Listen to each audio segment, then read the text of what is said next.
오늘 마태복음 24장 말씀은 우리에게 너무나 소망이 되어지고 우리가 마지막 때를 살아가는 우리의 믿음의 삶의 여정 가운데 정말 중요한 메시지라고 저는 생각합니다. 그래서 오늘 말씀을 꼭 붙잡으시고 우리가 어디에 있고 언제를 살고 무엇을 향하여 나아가는 자인지를 다시 확인하고 흔들림 없는 믿음의 길을 가시기를 원합니다. 그것이 주님이 원하시는 거였습니다. 주님께서 성전에서 나오셨을 때 오늘 본문에는 예수님께서 그 성전을 가리켜서 예언하셨다 이렇게 기록이 되어 있지만 오늘 동일한 본문을 기록한 다른 복음서에서는 제자들이 이 성전을 보고 그 성전의 영광과 성전의 웅장함과 그 성전의 아름다움을 예수님에게 말씀해 주셨다라고 기록이 되어져 있습니다. 중요한 것은 주님께서 누가 먼저 말을 했든지 그 내용은 동일합니다. 이 성전이 무너질 것을 예언하신 것입니다. 그 성전이 무너져서 돌 위에 돌 하나 남지 않고 완전한 파괴가 있을 것이다. 그리고 주님은 이어서 뭐라고 말씀하셨냐면 이 성전을 헐라 내가 3일 만에 그 성전을 다시 세우리라. 여러분, 우리가 성전에 대해서 오해를 많이 합니다. 우리가 예배하고 하나님께 그 믿음의 삶을 살기 위해서 건물이 필요합니다. 그래서 그 건물을 짓기를 소망했던 사람이 하나님의 사람 다윗이었습니다.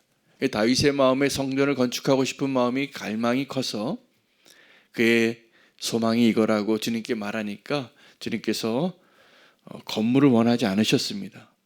그러나 네가 그렇게 원한다면 네 아들이 그것을 건축하게 해주겠노라고.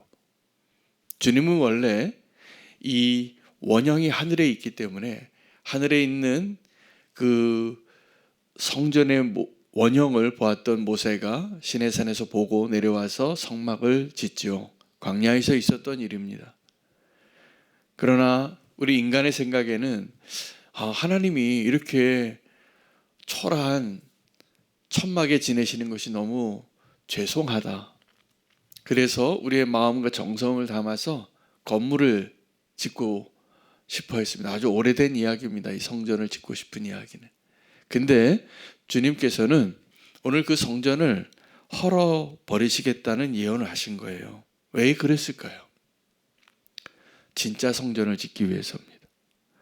여러분, 오늘 본문에 보면 마지막 때에 그 마지막 때의 징조 중에 하나가 이 성전이 무너지는 겁니다. 왜요? 진짜 성전을 세우시기 위해서입니다. 그래서 우리는 오늘도 진짜 주님이 원하시는 성전을 세우기 위해서 매일 믿음을 새롭게 해야 합니다. 정말 주님이 원하시는 성전은 건물이 아니라 그 주님이 거하시는 성전된 성도가 되어져 가는 것입니다. 그러므로 오늘 이 아름답고 웅장한 성전 건물이 무너지는 것, 돌 위에 돌 하나도 남지 않게 하리라. 그러나 주님이 세우시는 그 성전은 자기 육체를 가리켜서 죽으시고 부활하실 그 성전, 그 예수 그리스도가 우리 안에 거하시면 성도의 삶이 진정한 성전이 되는 것을 꼭 기억하시기 바랍니다. 그리고 주님이 그 성전을 원하셨어요. 성전의 본질적인 역할과 의미가 뭘까요? 하나님의 임재가 있는 것입니다. 하나님이 거하시는 것입니다. 하나님은 건물 안에 있는 것이 아니라 성도 안에 거하십니다. 그 성도들이 모이기 위한 건물이 필요한 것일 뿐이죠. 공간이 필요합니다. 그러나 그 공간과 건물 자체가 신격화되어지고 그것이 하나님인 것처럼 맹세하고 그것을 아름답다고 기뻐하고 그것이 잘못되었기 때문에 그 마지막 때에 주님은 그 화려한 성전, 아름다운 웅장한 영광스러운 성전을 무너뜨리고 싶으셨다는 거예요. 왜요? 진짜 성전을 짓기 위해서. 성전의 정의는 하나님이 거하시는 곳입니다. 하나님이 거하시는 내 마음이 되시기를 축복합니다. 내 마음 안에 주님이 거하시는 그 성전보다 아름다운 성전이 없습니다. 그런데 이 예언이 마지막 때의 예언과 이어집니다. 마태복음 24장 오늘 그 마지막 때의 징조에 대해서 감람산에 올랐던 제자들이 질문하는 거예요. 아마 예수님이 다시 오실 것까지도 알고 있었던 것 같아요. 그래서 이렇게 물어봅니다. 3절 말씀 함께 보실까요? 한번 읽겠습니다. 예수께서 감람산 위에 앉으셨을 때에 제자들이 조용히 와서 이르되 우리에게 일러 주십시오. 어느 때에 이런 일이 있겠사오며 또 주의 임하심과 세상 끝에 무슨 징조가 있사오리까? 자, 주님은 이 마지막 때에 대해서 그 마지막 때를 알려주시지는 않지만 그 마지막 때를 알 수 있는 팁을 주시는 거예요. 자, 이런 일이 일어나면 마지막 때가 온 것이다. 다시 한번 요약하면 성경에 계속 반복되어지는 마지막 때의 징조들이 있는데 비슷합니다. 미혹하는 일이 있고요. 처처에 지진과 기근과 전쟁이 있을 겁니다. 사람들의 마음에 사랑이 식어질 것입니다. 불법이 성행할 것입니다. 악한 영이 가득해질 것입니다. 그러나 동시에 성령의 역사가 임하게 될 것입니다. 그래서 마지막 때에 이 징조들을 보면 우리는 어떤 마음이 들까요? 여러분, 지금 저 멀리 중동 땅에 전쟁이 일어나고 있는데 우리는 전쟁의 중단을 위해서 기도하고 있습니다. 이 전쟁이 빨리 하루속히 평화가 일어나고 무고한 생명을 잃지 않게 해주십시오. 그리고 그 영향이 우리나라에까지 오니까 경제적인 어려움이 있을 것 같으니까 기도하죠. 먼 얘기잖아요. 그런데 정말 우리나라에서 서울이 불바다가 되고 미사일이 날아오고 사이렌이 울리고 그런 일이 일어난다면 어떻게 될까요? 정말 재앙입니다. 그런 날을 원하십니까? 원하지 않으시죠? 아무도 그걸 원치 않습니다. 자, 그렇기 때문에 주님께서 이 마지막 때에 이런 일들이 일어나면 너희는 어떻게 믿음을 지켜야 되는가를 말씀해 주셨는데 그 마지막 때의 징조가 일어나면 우리는 어떻게 생각할까요? 저 같으면 주님 이거 좀 피하게 해주세요. 아니면 이것이 속히 지나가게 해주세요. 라고 기도하고 기대할 것 같아요. 여러분도 그러시죠? 그러니까 우리 지금 전쟁이 빨리 끝나게 해달라고 기도하잖아요. 아무도 이 전쟁과 같은 재앙이 우리에게 그리고 이 시대에 일어나기를 원치 않지만 우리의 죄악 때문에 그 일이 일어나는데 그것은 마지막 때의 징조 중에 하나입니다. 그 마지막 때의 징조를 우리가 지금 보고 있으면서 주님이 우리에게 말씀해 주신 진짜 이 마지막 때의 그 징조들을 말씀해 주시는 목적을 아셔야 돼요. 자, 주님께서 이 마지막 때의 징조를 보여주시면서 뭐라고 말씀하시냐 하면 그것을 피하라고 말씀하신 게 아니에요. 너희가 알 것은 이것이 재난의 시작이라. 여러분, 우리에게 그 마지막 때의 징조가 혹시 일어나거든 기억하시기 바랍니다. 그것이 빨리 지나가길 원하면 우리는 반드시 미혹받을 것입니다. 적그리스도가 나타나서 저 산에 있다, 저 골방에 있다. 그러면 우리는 그 적그리스도의 미혹에 넘어갈 아주 연약한 사람들입니다. 그러나 주님이 오늘 이 마지막 때의 징조를 말씀해 주신 이유는 이런 일이 일어날 때 그것을 피하려고 하지 말고 그것이 속히 끝날 것이라고 기대하지 말고 끝까지 견디라는 거예요. 여러분, 오늘 이 마지막 때의 말씀 가운데 8절 말씀을 보세요. 이 모든 것은 재난의 시작이라. 이런 일이 일어나면 우리는 말세니까 이것이 마지막 때구나, 이것이 재난의 끝이구나라고 생각하기 쉽지만 주님이 이 말씀을 우리에게 해주신 이유는 이것이 재난의 시작이기 때문이라는 거예요. 많은 사람이 실족할 겁니다. 많은 사람이 미움을 받을 것입니다. 많은 사람의 사랑이 식어질 것입니다. 그러나 13절 말씀을 보세요.